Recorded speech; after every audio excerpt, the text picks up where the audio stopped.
Always welcome साथियों। Digital class हमेशा आपके साथ। इंजीनियरों, अपनी रेफ्रिजरेशन एंड एयर कंडीशनिंग की सीरीज स्टार्ट हो चुकी है। जिस तरह से मैकेनिकल इंजीनियरिंग की और सीरीज कंप्लीट है साथियों, सभी आपको पीडीएफ फॉर्मेट में अवेलेबल रहेंगी।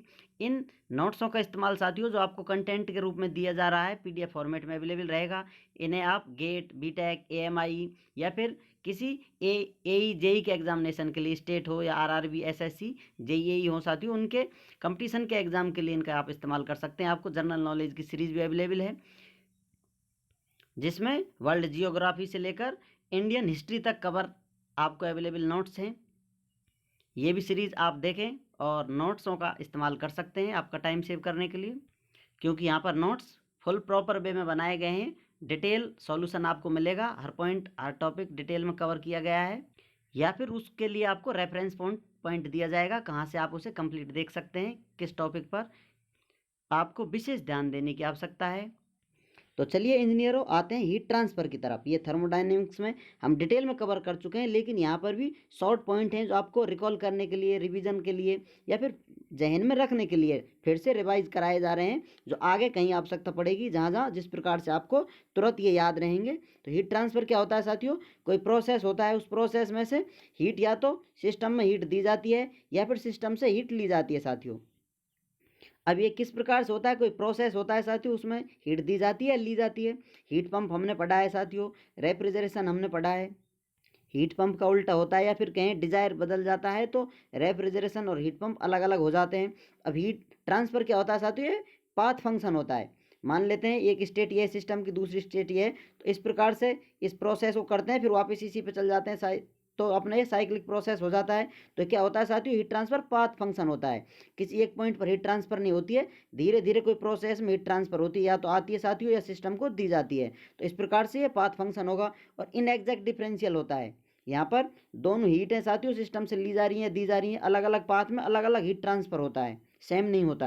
यहाँ आप देख सकते हैं क्यू डैश हीट है साथियों, यहाँ पर क्यू है, तो ये दोनों बराबर नहीं है, दोनों अलग अलग होंगी, क्योंकि पाथ अलग अलग हैं। ये पाथ फंक्शन है हीट ट्रांसफर, तो इसलिए अलग अलग होगा। बाउंड्री फिनोमिना है। कोई सिस्टम में साथियों हीट सिस्टम से बाहर जाएगी या सिस्टम के अंदर आएगी, ये कैसे तय होता है साथियों? यदि बाउंड्री है तो ही हम सिस्टम कंसिडर कर पाएंगे। तो इस प्रकार से बाउंड्री कर ली जाए तो अब सिस्टम से हीट ना आ रही है ना जा रही है, लेकिन इस बाउंड्री को छोटा कर लिया जाए तो सिस्टम से हीट आ रही है, जा रही है। तो इसलिए हीट ट्रांसफर के लिए बाउंड्री क्रॉस करनी होती है, तो बाउंड्री फिनोमिना है। अब आते हैं वर्क ट्रांसफर, जिसे डब्ल्यू से या डब्ल्यू डॉट से हम प्रदर्शित करते आते हैं साथियों।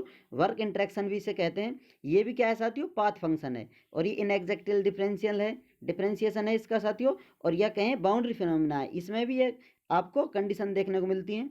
वर्क ट्रांसफर भी किस प्रकार होता है साथियों? यहाँ आप देख सकते हैं, यहाँ पर कोई रोटर लगा हुआ है, पंखा लगा हुआ है, शाफ्ट से कोई भी वर्क लिया जा रहा है। इस प्रकार से ये मोटर लगी हुई है और यहाँ पर कोई बैटरी लगी हुई है। अब इस पर आप जहाँ बाउंड्री बना देंगे, इसको कंप्लीट बाउंड्री बना देते हैं, तो कोई वर्क आ रहा है नहीं जा रहा है साथियों, वर्क ट्रांसफर नहीं हो रहा है। लेकिन यदि बाउंड्री इस प्रकार कर देते हैं तो यहाँ से वर्क बाहर मिल रहा है, आउटपुट, तो इस प्रकार से वर्क मिल जाएगा, इसलिए बाउंड्री फिनोमिना है। ये भी इनएग्जैक्ट डिफरेंशियल पाथ फंक्शन होता है, क्योंकि प्रोसेस करते हैं साथियों, उस प्रोसेस में ये भी पाथ को फॉलो करता है। तो यहाँ पर बैटरी इसको दे रही है, प्लस माइनस बैटरी से आपको वर्क मिल रहा है। यहाँ पर आप कुछ भी मैकेनिकल वर्क इस्तेमाल कर सकते हैं। तो इस प्रकार से बाउंड्री तय करती है, कहाँ बाउंड्री लेना चाहते हैं वो सिस्टम बन जाता है। फिर सिस्टम में आप हीट ऐड कर रहे हैं या फिर वर्क ऐड कर रहे हैं उसमें, या फिर हीट ली जा रही है, वर्क ली जा रहा है, तो ये सब वर्क ट्रांसफ़र होता है, जो कि हम डिटेल में कवर कर चुके हैं थर्मोडायनेमिक्स में। और डेप्थ में आप जाना चाहते हैं तो सीरीज में जाएं और डिटेल में गहराई से घूम कर आएँ। अब जानते हैं साथियों रिलेशन बिटवीन